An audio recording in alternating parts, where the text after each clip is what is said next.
Hey, this is Tarence Lauchié, and I'd like to thank you for tuning in to this podcast, The Growth Exchange.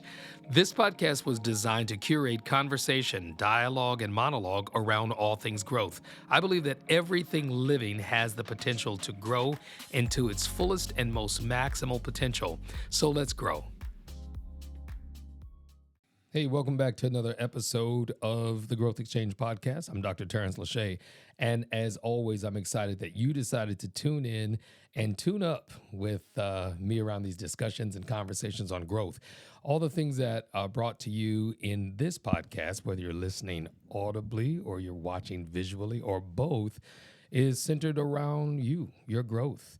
The life experiences, the guests that I have all share their stories and talk about strategies and tactics as well as techniques on personal development and growth. I'm excited today because I kind of hit the pinnacle. I know this is one of the early episodes for 2026.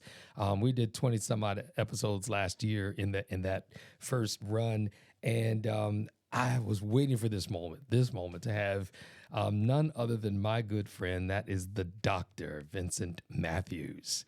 Welcome, man. Man, I'm excited to be here with you today. Thank you for having me. I'm going to try to leak this one before we actually air it to see just how many people flock to the page, to the sources. But I'm glad you're here, man. Look, I'm glad to be here with the Growth Exchange folks, the ones who follow. And you, right? Yeah, man, I know you.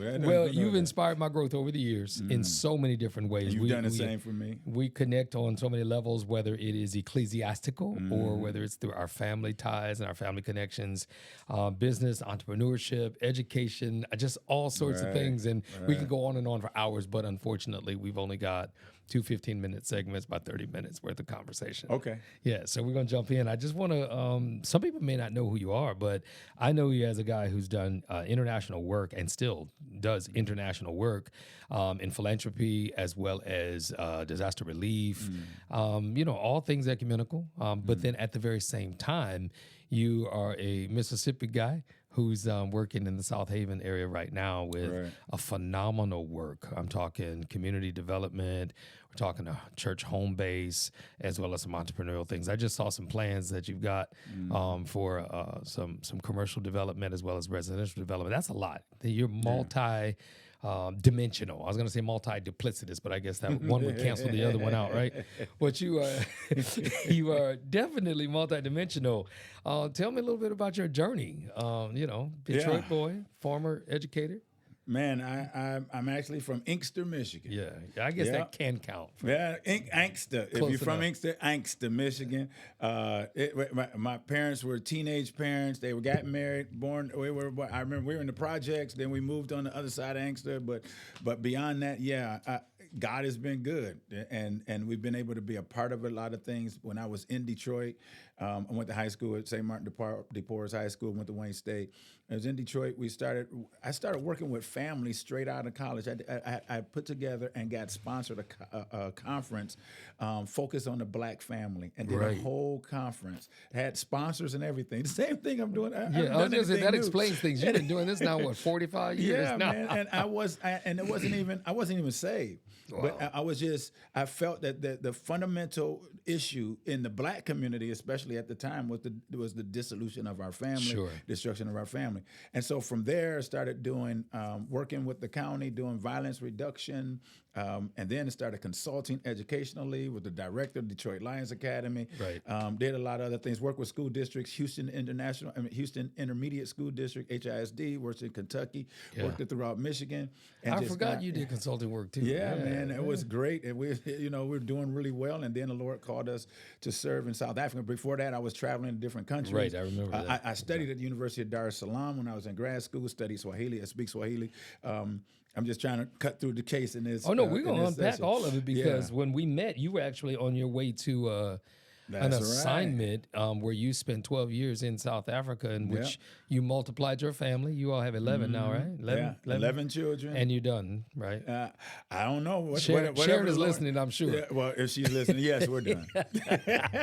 She shut you down. You're like, you're done. We're done. Well, we're enjoying grandchildren now. Absolutely. And yeah, it's beautiful. And when we met, the Lord had shifted and told us to move and serve internationally. When I was at the University of Dar es Salaam studying, my wife was my girlfriend at the time, and I said, "Wow, I could move here." And she said, "I'm not leaving." Newsflash, she's still your girlfriend. Yeah, my girlfriend. I said she's my girlfriend for life now. Yeah, yes, sir. And he who finds a wife finds a good thing and obtains favor. I've been walking in that favor. Yeah, she didn't want to go that side, and so I started working here and doing missions in Detroit, and I went on a youth and a mission trip to Dominican Republic, came back, and then we built the school, physically raised the money and built the school there. And she went with me for the groundbreaking, which was a miracle. And on the plane ride back, now we're making money. I'm living an American dream. I'm living in a neighborhood, mansion, in Green Acres in Detroit. I've arrived, and she wakes me up on a flight to Miami from Santo Domingo and says, "I believe we can do this full time." Now I believed that 10 years before, but and so I heard God, and it shook us and said, "Don't matter about all these things." And I said, "What about, I'm literally buying her diamonds and rubies, literally." And she said, "I don't care about all that stuff. I never did. As long as we're together, following purpose, I'm happy." And that's where I want to pick up, is on purpose, because you epitomize goal, objective, achievement, goal, objective, achievement, goal. I mean, just repeated patterns of that. From the pinnacle of leadership with a worldwide international organization, denominational organization, as the president of a department, but then also as somebody who's never lost touch with very basic common things. When we visited multiple times in South Africa, you live there just like you live here. I mean, it's the same respect, the same honor, and you inspire people. What are some of the things you're working on right now that's going to manifest this inspiration? Man, I'm excited about it, because everything that ever happened before today was to prepare you for today. Yes. Yeah, and it's a culmination, and God has brought us to this place, and we have to have seasonal awareness of where we are, what season we're in life. And I believe I'm in a season of multiplication, a season of divine acceleration and elevation. I know you've been on elevation. Right now, that's our focus right now, is going up. Divine elevation. So there's elevation that's happening. We want to leverage it. And so right now I'm doing a lot of cerebral things, writing and writing on marriage. I'm still focusing on family. I got a book that I'm working on, Married and Alone. But that'll be book number 6 or 7. I think I got all of them on the shelf over here. Yes, sir. Actually, at the house. I moved the books that I use most to my library at the house. Yeah. And I sign them out. We had a card catalog and everything. Yeah, because people will steal your books. The people you love will steal. I got to do that. Yeah, you should do that. We built a library. Yeah. Actually, so that we could keep up with it. Wow. Those resources are valuable. So do this you is use a Dewey Decimal System, or kind of? Kind of. You literally have to sign a card. Wow, the Lauchié Decimal System. Who is Dewey, right? Yeah, who is Dewey? Well, tell us about the book, because this is probably 6 or 7. You did one on kings, the foolish things. Leaders in Dark Days. Yes. Yeah, and looked at the kings of Judah. Well, this book, I look at dysfunctional marriages in the Bible. Wow. And what lessons can we learn from that? Starting with Adam and Eve, right? Yeah, exactly. Because that's where it all started. Adam and Eve. We look at David and forget about David. We can't go to David. We looked at Nabal and Abigail. Look at Ananias and Sapphira. Didn't she call him a fool? Abigail called him a fool. The Bible called him. She didn't. Oh, she didn't. Nabal, which actually means a fool. He was a churlish man, and he was a fool. Wow. Yeah, and a jealous man, and I brought up David, and I look at David and Bathsheba. I mean, excuse me, not David and Bathsheba. David and Michal. Yeah. And Saul's look at daughter. Saul's daughter.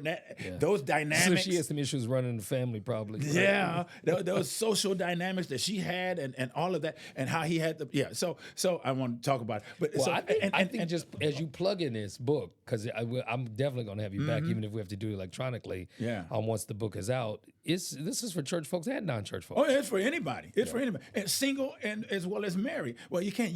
The word single has been jacked now. I know. If you got a boo, you're not single anymore. Right. It's like you don't have a commitment. Well, there was an era when people was using the term unmarried. Unmarried. I was like, so does it mean you untied the knot? Right. I was like, can you be unmarried? How about you're an individual? Yeah. With or without somebody. That's right. So with or without somebody, the book is for them.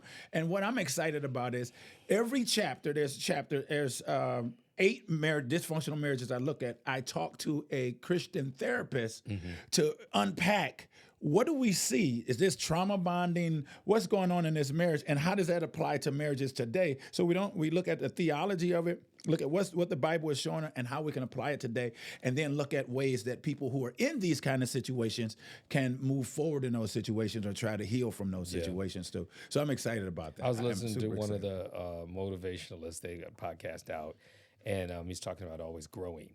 And you that sprung up when you were talking that you're helping to tend to marriage, you're talking about family, you're building in community, you're doing international work from a benevolent perspective, a philanthropic perspective. But what do you really want to do when it's all said and done? What do you want people to say? Oh, I remember Vincent Mathews for. I remember Vincent Mathews because he was blessed, but he was able to throw assists to millions of people. I don't have to score the most points, but I want to be the assist leader of all time. Assist leaders. I was talking over breakfast. We were talking about you being a transformational leader. Yeah. Of course, that's an academic term, but what does it really mean for you? How do you lead? And what's your objective when you're leading people? Because it's not transactional. I want to take that off the table. I think I all my life I've hated bullies. I hate bullies. If you want to fight somebody that's going to beat you, fight back, right? So you're the bully buster. I hate bullies. And what has happened is that we have systems that are bullies of people. We have systematic oppression. And I get angry to see that what it says in the Bible, my people are destroyed for lack of knowledge. And so I want to be able to share all I have so that you can be free too. Yeah, I want whether it's Harriet Tubman or Denmark Vesey or Nat Turner, we can be free. So it's not just about me. Nat Turner? Yeah, Nat Turner, one of my favorite preachers of all time. Out of all the superheroes that you can think of, a mass murderer is who comes to mind. But dude, he was a revolutionist. He was fighting for freedom. With cause. So okay, all right, or Toussaint L'Ouverture for Haiti. That's right. All right, we can which use still that. Stands in independence today. Yes. So who defeated Napoleon? So I think that our goal, and here's the thing, that is my pull. You know, this sheds light on a lot of things. Just those names alone. You're like Attila, the Hun. You know. Okay. If you know, you know. You know history. But then if you go biblically, go to David. David was a fighter, and the guys that were around him were in debt, disaffected, wanted change, and they were in that cave together with all their issues of Adullam, and then they came out and they changed the entire trajectory of their nation. So you want to be known. So we're in a cave together. I was going to say, you want to be known like me as that guy who's not, and I'm not in the cave hiding at all. Right, no. I'm reloading. Yeah, we're strategizing. And we won't kill Saul. You're the second person this week that I've talked to about Adullam. What? Yeah, one of the first series that I taught on was cave dwellers, and it was all about David and his experience of exiting where he was. One being kind of pushed into leadership, right? After he killed Goliath, the bully. That's right. And it was for the sake of being offended on behalf of God and God's people that David rose up.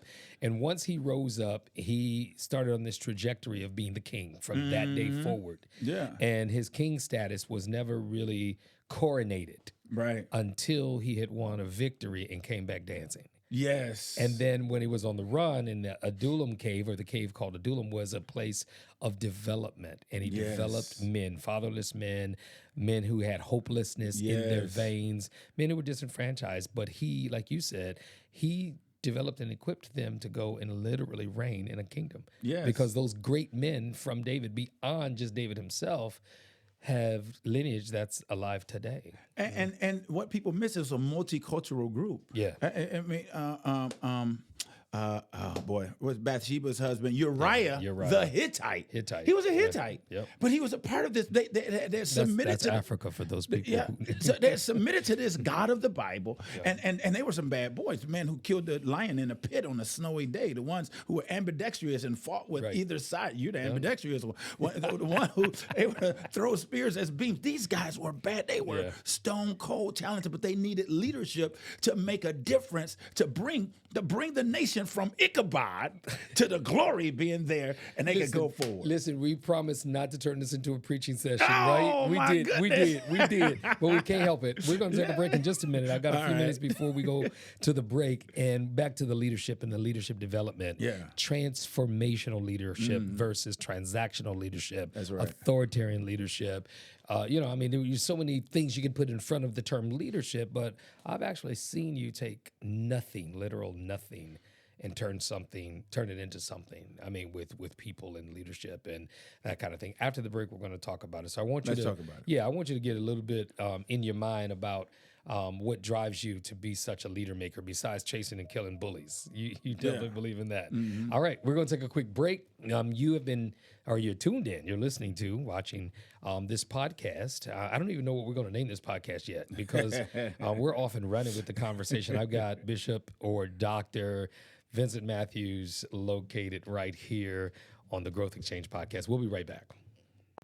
If you're a business or a nonprofit looking to tell your story through powerful video, you've got to check out 630 Visions. They specialize in creating high-quality cinematic content that not only looks amazing, but actually helps you grow your brand and connect with your audience. I've seen their work. It's purposeful, professional, and built around your vision. Visit 630visions.com, that's 630visions.com, to learn more and to see how they can help bring your story to life. Hey, welcome back to this episode with Bishop Dr. my brother Vincent Mathews. We were very excited, talking real high up there. I'm high. You know where I'm at. Yeah. At the Growth Exchange. Yeah, you're at the Growth Exchange. So of course you get inspired and turned on to that. But we're dangerous together because I think we share in common this desire to make the best out of people or to help people discover their full potential. Maximizing potential has been my thing, but I've watched you literally transform, like I said, nothing into something, whether it was with people, villages, communities, cities. Talk a little bit about what inspires transformative or transformational leadership in you. Let me tell you, we had a chance a year ago to begin to quantify our contribution and things that we've done. And I found that over the years, when I quantified the last 20 years, we've raised over $1 billion in kind and cash for philanthropic things, such as the schools that I work with, Detroit Lions Academy, all the way through, over $1 billion. The way that happens is people are motivated two ways. I heard Tony Robbins say this a long time ago. You push motivation where you just will things to happen and you push. We're gonna tag him in this. You do know that. We'll talk, you mentioned his name. All right, Tony Robbins, I mentioned you. Yeah. So push motivation, or it's pull. What pulls you? Push pull. I like that. Yeah. So many people going on push, which means then you can burn out, you get tired, or you hit a pinnacle and you hit everything. And you say, "What am I doing this for?" I got the money, or I've achieved the goals, I've done the prize.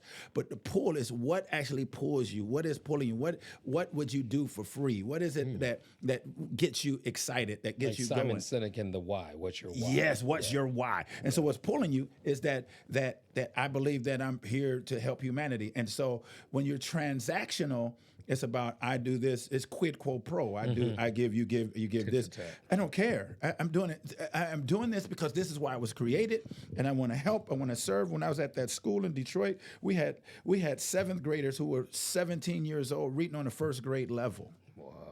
And we had the students that the Detroit Public Schools didn't want anymore. This was their last stop. And we were able to flip their test scores and bring them and make them something and make something happen in their lives. Yeah. And which means we reduce crime. We help build families. We help do all of these things, working with the dregs of society, so-called, and able to do so.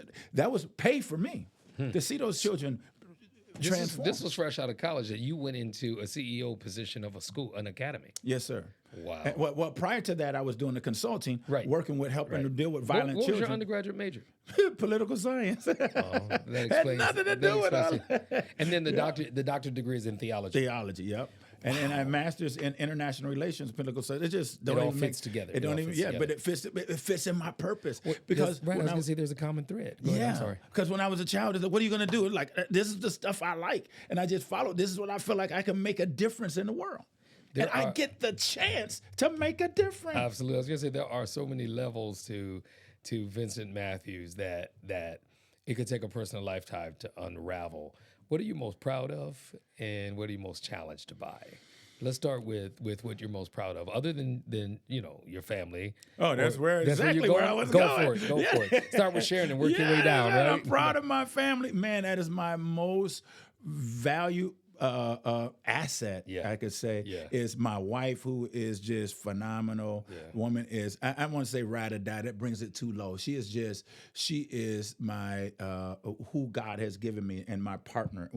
And there's nothing we can't do together. And God has blessed us with our children. Yeah. And she's supportive. Even when she disagrees with me, it is support. Oh, yeah. Yeah, it is support. Well, I saw you playing handsies the other day. We were in Mississippi, and you were in the car ahead of me, the truck ahead of me, and you said something to her, and me and Eva were in the car behind you all, and you started smacking her hand. She started smacking your hand. Y'all were just playing handsies. I was like, look at them. Just look. It's sickening.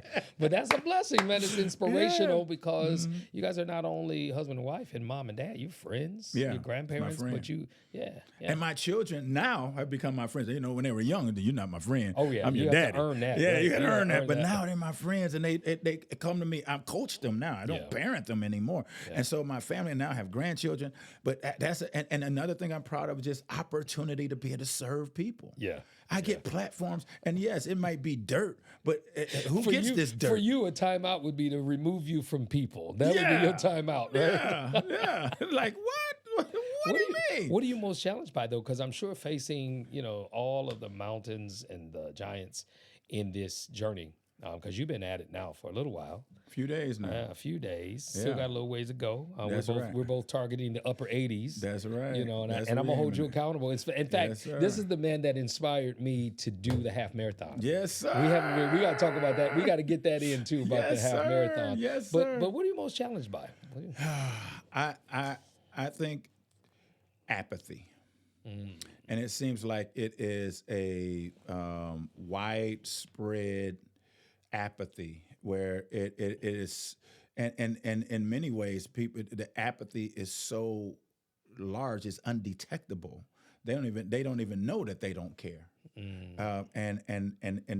And so you can share, you can try to motivate, and then there's people that just nudge a bit, but they really don't care. They're self-centered, narcissistic, looking at themselves, fatalistic, nihilism that is on this world. It don't matter anyway. You just might as well. And you see people apathy. YOLO. Yeah. And so whether it's the person who is, now they're just smoking marijuana or on any other drug, whether that drug is food or alcohol or whatever else, or it's a person who's just crass materialism, it bothers me because I believe together we can do such great things. Sure. And to whom much is given, much is required.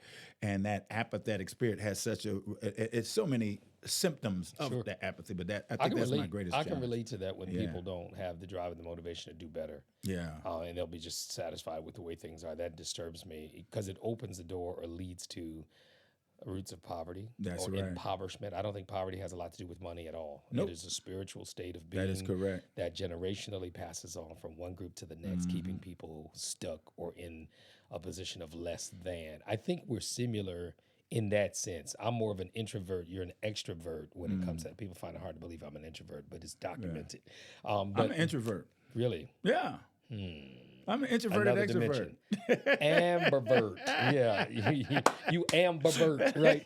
Well, no. I mean, some people find it hard to recognize that somebody so vocal, somebody so demonstrative in your conversation can be introverted. But introverted people are deep. Yeah. We think deep. Of course, root and center being our God call. Yeah. But then from that, what can we do to help somebody else? I found my mission statement, my life mission statement that I typed out years and years ago. I found it the other day because I've internalized it. Right. But to see it on paper and to see that I'm actually doing walking that. in it. Yeah. How would you verbalize your mission statement?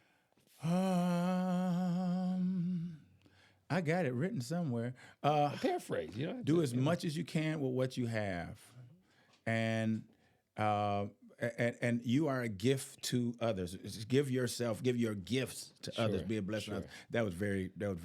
But I want to go back to something you talked about when you talked about the apathy and poverty mentality. Yeah. I'm frustrated with that, but what frustrates me more, those who are affluent, those who have means and ability and have turned their apathy to corruption and self-centeredness and don't utilize their gifts to help others. Now, I'm going to go to that person that has that poverty mentality and help, wake up. But I'm really saying to those who could help, who create the conditions. So in other words, you're making the connection between the person who has and the person who has not. Literally, and you've done that through your. But some of the poorest people I know they make 6 figures or 7 figures, absolutely, and have high degrees, and they're some of the most poverty-stricken people because they're bereft of innovation, creativity, or compassion, and all of that, and therefore their world they're just basically a robot walking because they're not pulled by anything, they're just pushing, trying to make it happen, and so is push-pull in the book? No, but I'm going to have that sounds like a whole other thing. Yeah, you just caught me on this day where it just hit me. You pulled it out of you. Pulled it out of iron me. sharpens iron. Yeah, and push-pull I think is worth even investigating more because at any given day or any moment in the day you can ask yourself, am I being pushed or am I being pulled? Right. Yeah. Right. Hit that again. Talk a little bit more about the push-pull. Yeah, and so many people have said to me over the years since I was in my 20s, you're going to burn out. You're doing too much. You're doing too much, and I feel like I'm not doing enough. I feel like there's so much more I can do. And for much of my life, a lot of it was in the cave. So while we were doing, it wasn't for that season. And I can't count that as throwing pearls to swine. Most of my productive years, I worked pretty much for free. So I can't say I raised $1 billion. I'm not a billionaire. Right. I raised $1 billion. I'm not even a millionaire. Yeah. I'm not even 100,000aire. But I'm good. Heir. Yeah, I'm an heir. I'm an heir. Oh, here you go. You gotta start me I try my best to stay out of the deep water with you. But I'm rich, man. I'm rich because whatever I need to do, God provides. Because I'm being pulled by a greater purpose. The reason that I was born. So how can a car burn out from driving? As a matter of fact, that's what it was created. If you have a car and set it in a garage, I knew a woman that retired and bought her dream car. She set it in the garage and just left it there, just looked at it, did whatever. She takes it to go get service, barely drove it. The mechanics told him, you're destroying this car. She said, what do you mean? I said in my garage, you don't use it. And because you don't use it, the car is because entropy works. That's another keyword. Entropy works in either way. That's the second law of thermodynamics, that the universe tends to go to chaos. So nothing is in order unless you put it in order. If you're not going forward, you're going backward. If you're not going up, you're going down. There's no neutral. There's no staying there. So I can't burn out. I'm being used for what I was born for. And I'm going to die. I'm going to die. Okay, so I'm going to die. So I can either just sit around and die, or I can live on purpose and die with purpose. Yeah, completely empty. Yes. Having poured it out. We were talking about some of the greats, Les Brown, and we kind of shared our little podcast list back and forth. Right. But I'm looking forward to hearing more from you as it relates to personal development. You've done ministry development worldwide and still do. I know men and women of God that you've connected me to that sing your praises, of course, giving God the glory and the honor because you inspire people to do what their kingdom assignment is. Give us some tips on leadership development, personal leadership development. Old African proverb, if you want to go fast, go by yourself. If you want to go far, you take a team. The value of your life is not on what you can do. You got these kids now coming out of school. I was on the honor roll. I was cum laude. I'm somebody. So what? What are you doing? How are you managing a team? If you played basketball, LeBron James, I'm using him as an example again. We're going to tag him too. Okay, well, LeBron, you heard your name, brother. All right. If he played basketball by himself against a team of 5, a high school team could beat him. Yeah, he wouldn't be the greatest. One guy, people argue who's the greatest. He's in the argument. Surely a college team would whoop him. Because he's by himself. And many people are trying to do things by themselves. If we are wise, we multiply ourselves, raise others up, and help build others up so that we can work as a team. And then we exponentially multiply our impact to make impact on people. So I've learned a long time ago, but it takes patience. It takes time because I can do what I'm teaching you to do. I can do that in my sleep, but I got to give you permission to fail. I got to give you permission to know that we're not going to throw you, that it's not transactional. We're going to work with you, coach you up. Hopefully you're coachable and you can teach me. We teach it. And then at some point, we're going to be great. That's what happened in South Africa with Tabernacle. And then 10 churches came out of that church. They're the strongest churches in the nation because we have a system. You saw in college football, I'm not even a super sports guy, but all of the semifinal teams in college football playoffs, all of the coaches coached under Nick Saban. And then one common thread. One common thread. They learned from the great. They said, and they all said, I learned while I was working with them. I learned while I want, when people work with me, that they'll learn systems that I don't even understand, that they will be better. That if you're around me, you're going to be better. I'm going to make you better because it's not just about me. It's not even about me. It's about what's pulling us to make impact. You think we should tag Nick Saban too? Yeah. Nick, shout out. That's right. Give me some real time. I don't want to use the term advice. I don't like that term for free. But give me some real life practicality on pursuing a mission or a goal. Real life practicality. How would one go about pursuing that goal? Because you obviously do it every day. Yeah. And it can change like that. Doesn't make you fickle. It makes you multiplicitous. That's the word. Yes. You definitely can go for more than one thing at a time. But how do you pursue that goal in light of what we've talked about? Yeah, I think part of it is capacity. So you understand. We really don't understand our capacity until you start. And pour in and stretch. So we don't understand our capacity, and we don't understand how strong we are until we have problems to show us how strong we are. And if you quit, you never realize how strong you really are.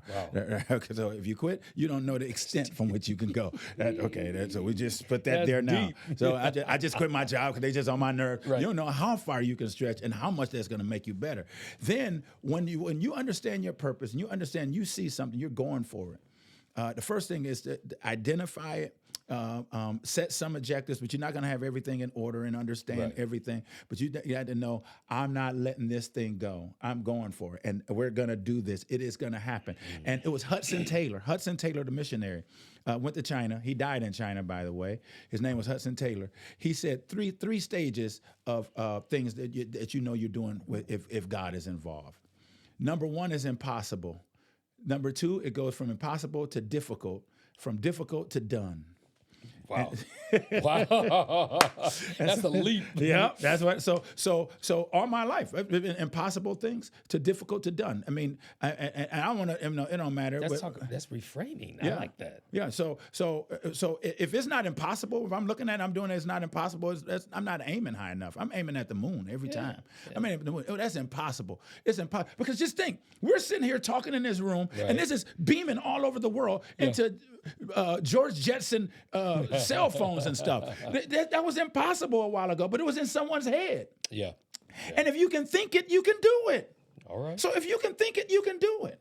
So if I can think it, I can do it. Then it goes from impossible, now it's hard. Well, that's all. It's just hard. Then the next step is going to be done. Man, finished and clear. I'm glad we're in chairs because if we were standing up, we'd be running by now, right? Let's close out with this. Let's do the impossible, my brother. With this, leading to that. Yes. You inspired me a couple years back after having been involved in World Vision, right? And you did a full marathon. That's as opposed correct. to the half marathon. Don't matter. You got marathon at the end of it. I know that's right. Listen, half marathon might as well be a billion miles that most people in the world. It felt like a full marathon. But the link, and my assumption is that people might be able to pick up that the link between physicality, the physical work of a race, doing a race for a cause, has everything to do with your personal perception and your ability, capacity, I think was the word that you used, to achieve. But tie those two in together. Draw the connection between running and then life goal achievement. So you ran a half marathon, 13.1 miles. Mm-hmm. The truth is, for those watching, 13.1. The 13 miles is easy. It's the 0.1 at the end that'll kill you. I'm telling you, I'm a living witness. Resurrected. 13 miles. I'm a resurrected witness. That last bit, my God. Somebody literally pushed me over the finish line. Yeah, I remember. Her name was Destiny. Yeah, she just tapped me on my shoulder and went like, boom. I can make it. Yeah. But then here's the bigger thing. for that one day, 13.1 miles, and whatever time you ran it in, that most people don't account for the hundreds of miles you ran in preparation. So I'm counting all of them. So everybody's talking 13.1. You ran hundreds of miles, wore through shoes, literally, in the rain, in the heat, in the sun. And so if we're gonna make it in life, it's not just game day; it's the preparation coming up to it. When you get up when you don't feel like it, when you run in the rain, when you push when nobody's looking, when nobody's cheering. Everybody's cheering on the marathon day. Hey. They all got balloons in there. Nobody was cheering. When you started training, you were sore and you didn't think you could make it and you felt like quitting, but you kept pushing. You didn't, and you said, why am I doing this? I could just give a donation, but you ran it anyway. That's life. I felt like Enoch. I was walking and I just felt like just walking right. Just walk with God and walk right home. He wasn't and he was not. Yeah. Listen, we got to tie this up, man. I want to come back. Yeah. Our 30 minutes is up. Come on, man. Let's do the Rogan, man. We can stay here a couple of hours. Some of these other trash podcasts can be on. Well, no, I try to keep it short and brief so that one, people want to listen and listen to it again and again. Okay. So of course, follow, like, and share. That's one thing we have to say. Share this. Yeah, share this. But we got to do this again. The two books are coming out soon.